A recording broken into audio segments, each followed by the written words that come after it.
Hi, hi. Welcome back to the Firefall. I hope your day has been going good, and I hope your New Year resolutions are coming along just fine. And I hope that even though you are not necessarily completing everything, or even if you haven't gotten everything you want, that you are at least still trying to get it, and you are still trying to push towards it, because honestly, the beginning, like this beginning point, is going to be the hardest point in your consistency journey, or in you developing the new habits or dropping the old habits. This is going to be the hardest point in time, and this is me encouraging you to just keep on striving, to just keep on persevering. That you might fall, you might not do that new habit for one day, you might not drop that old habit immediately, but just keep persevering, and I know you will get it eventually by the help of God and the help of the Holy Spirit. So today we are starting a 3-part series. It's a mini apologetics series, and we would basically be trying to make an argument for why you should believe in Christianity. And every week we're talking about something different. For example, today we will be talking about if there is a God. That is there a God, because for Christianity to be true, there has to be a God. And we would be using 2 arguments. Basically, we would be trying to base our entire point, or our entire notion, or our entire argument, I don't know what word to solidify it, but we would be trying to use 2 arguments basically, which is the argument of science. Yes, we're trying to use science in a sense to prove God, and we'll be using morality, so science and morality. So science, I believe that's the best place to start, because that is what people always tried. How people often used to try to discredit there being a God, and would use that same argument to prove that there is a God. So let's start from the beginning. The Big Bang Theory. Big Bang Theory states that billions of years ago there was an explosion. We don't entirely know what caused the explosion, but billions of years ago there was an explosion, and then that was what created everything you see. That was what created everything that we have now here. And to be honest with you, to believe in the Big Bang, I know people especially people that like to use science, they try to always believe that they don't have faith. But to believe in the Big Bang in and of itself is faith, because you don't exactly know what caused it. If it's a string in the first place, you don't exactly know what caused it, and you aren't even completely sure of how it happened. So to believe that it was the Big Bang that created everything, you need to have an extreme level of faith. You need to have like a very high level of faith to believe in that. Or you would think it's logic, because honestly, to believe that a giant explosion created everything that we see in this universe or in this world right now, you need to have a lot of faith, because first of all, there's the fine-tuning of the universe. Everything in the universe is placed perfectly. From the force of gravity to the atoms in chemicals. Everything is placed perfectly. If the Earth was a bit off from where it is, we would not survive. If the force of gravity was a bit off, the universe would have collapsed on itself. If there are too many things that them being slightly off would destroy the universe. And it is too perfect.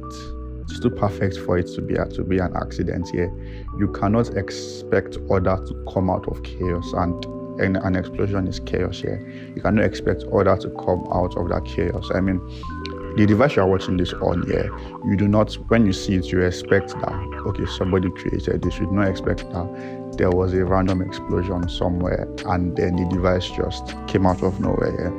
You expect that somebody created it. Everywhere that there's design, everywhere that there's intentionality, we subconsciously and we automatically just assume that there is a creator, there is a creative behind that thing. There is somebody that existed out of that thing to create that thing. For example, let's say you are walking randomly on the street and you see a random sign. You expect that somebody put up a sign there. You are driving on the road and then there is a sign that says turn left to go this place. you expect that, okay, somebody intentionally put that sign there. Everywhere there's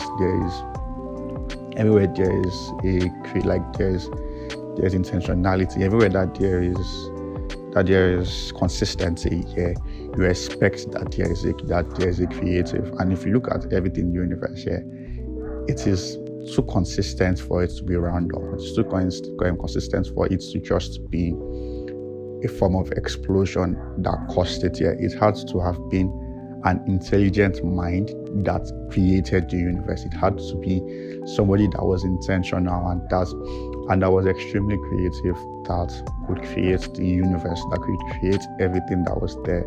And then if you want to ask the question of, well, who created God? Who created this mind that created the universe here? And the honest truth is that asking that question, it sounds like a good question, and to some extent it is a good question, but the fundamental issue of it is that you are trying to apply rules that apply to you, to that creator. You are trying to apply rules that apply to you to God.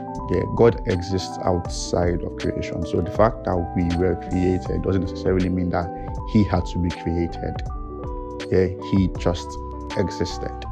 And you say that, well, that doesn't make sense. That doesn't completely explain it here. I would say to some extent you are correct.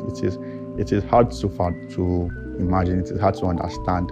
But the honest truth is that if you could completely understand an infinite God and a very powerful God, then he would not really be worth worshipping. He would not really be beyond your level, because if he exists on a higher plane of existence than you and you could fully understand him, he really isn't God. He really isn't superior to you, because you can fully understand him. So there being a bit of mystery and a bit of what's the word I'm looking for? Of you not being of incomprehensiveness, for there to be that level of superior.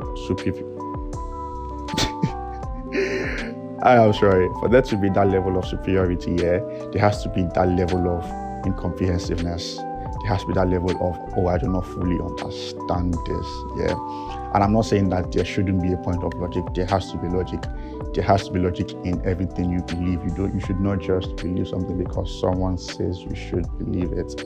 There has to be logic behind it. But again, whatever claim you are going for, whether you want to claim that, there is a God, or you want to claim that, there isn't a God, whatever claim it is, you have to have an amount of faith to believe in it. You have to have a good amount of faith to believe in any claim that you want to believe.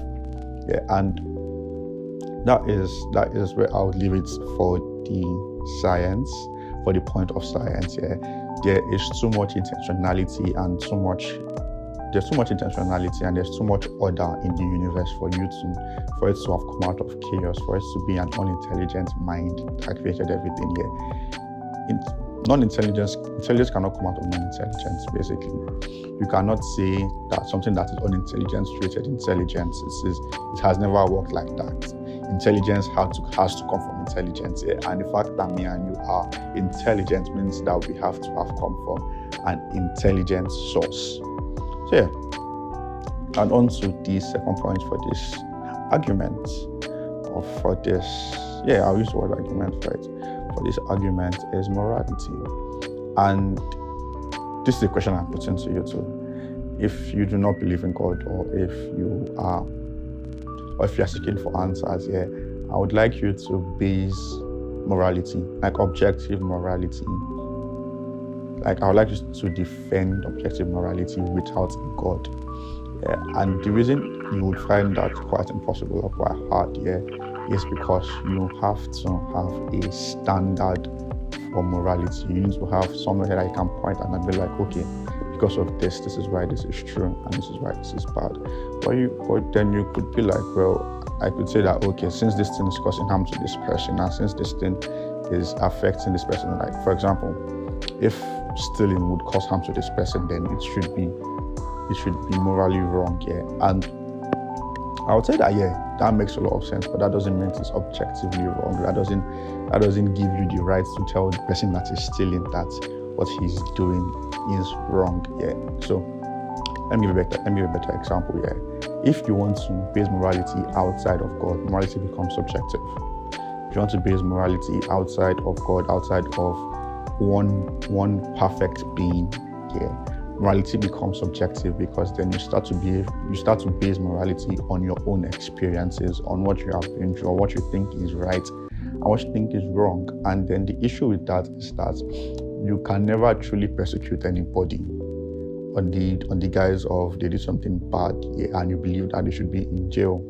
Why? Because what you see as wrong doesn't necessarily mean that other people see it as wrong, and what you see as right doesn't mean other people see it as right.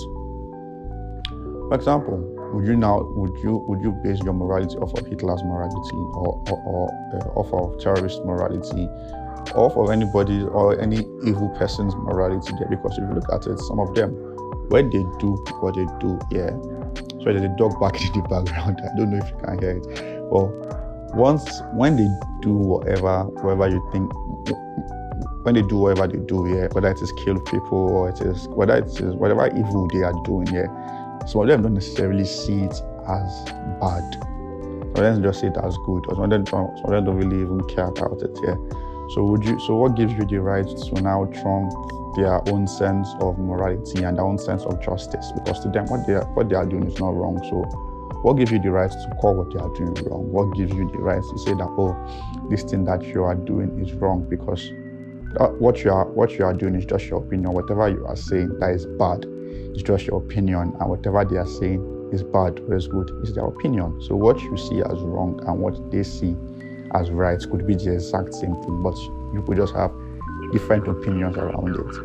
So can you see the issue with basing morality outside of God? And if you want to say that, well, as a society, we can come together and say this is bad and this is wrong, that makes sense to an extent, but then you realize that the world is made up of different societies, and different societies would have different moralities.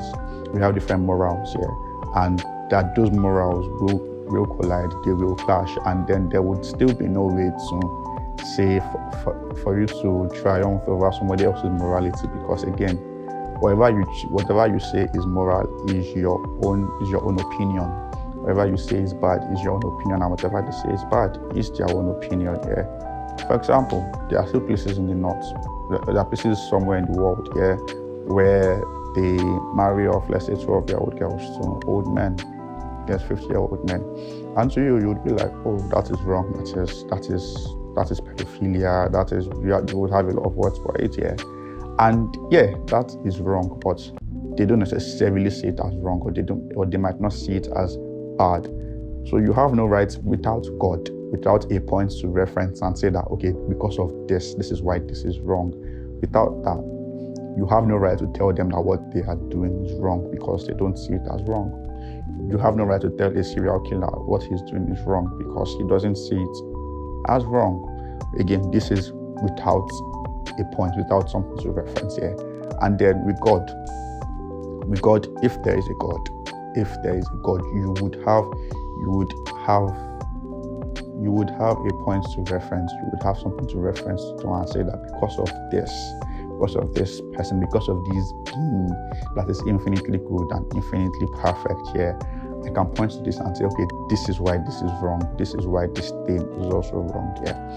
And then if you look at it, if you look at it, there is always a part of you that, to an extent, knows what is good and what is bad. You don't necessarily have to be taught. You just know what is good and what is bad. And you can even see this in children. Sometimes when they do bad things, they know what they are doing is bad and they try to hide it. Even if you haven't necessarily told them that what they are doing is bad, they just automatically know. And then growing up, you will realize that there's some things that you just know is bad, and there's some things that you just know is good. And yes, sometimes your conscience might try to overpower it or something, or where you grow up might try to change it, but deep down you do know that this thing is wrong. And the reason for that is that if there is a God, and I am of the party that there is a God, when he was creating us, the God that created us had love, and he created us. And when he created us in his own image. Yeah, and by that, by extension, we got some attributes of him deposited into us. And one of them is love, and one of them is compassion, one of them is, and there are a lot of them, yeah. And fundamentally, you would automatically have that sense of morality inbuilt in you. That's the word, yeah. You would automatically have that sense of morality in you from the day you were born. You would automatically have that sense of compassion in you, that sense of love in you, because the person that created you, he programmed some things in you that you might not necessarily know was there, or you might not have necessarily heard were there, but you just automatically operate in. Yeah. Sorry, got distracted. So yeah, those are my two arguments for why I believe that there is a God. Why I believe that there is a God and there is somebody out there watching over us. And next week, I think I would talk about. No, before I will go into that, yeah, if you have any questions or if you have any counter arguments, yes, I am open to counter arguments. If you have any counter arguments or you have anything that you would want to say or add, feel free to leave them in the comments. Feel free to talk about them, and I will try my possible best, because I know I haven't been trying my possible best. I will try my possible best to get to them, and I will try my possible best to reply you. And yeah, and we would continue this next week. So yeah, I will see you again next week. Peace.